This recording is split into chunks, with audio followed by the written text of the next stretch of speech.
Hello all. Hello all. This is a practical program number 7. Write a Python program to count number of characters present in a word. It is a very simple question. Simply we can use length function and we will finish, or else we can use for loop and we will finish up.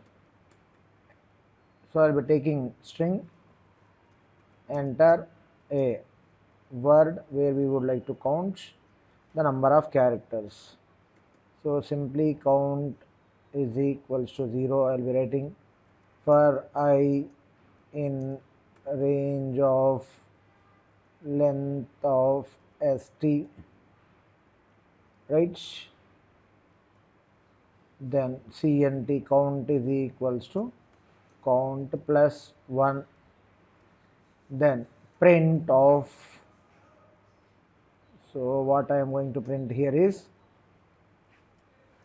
printing number of characters in the word is, I can say cnt count variable, right?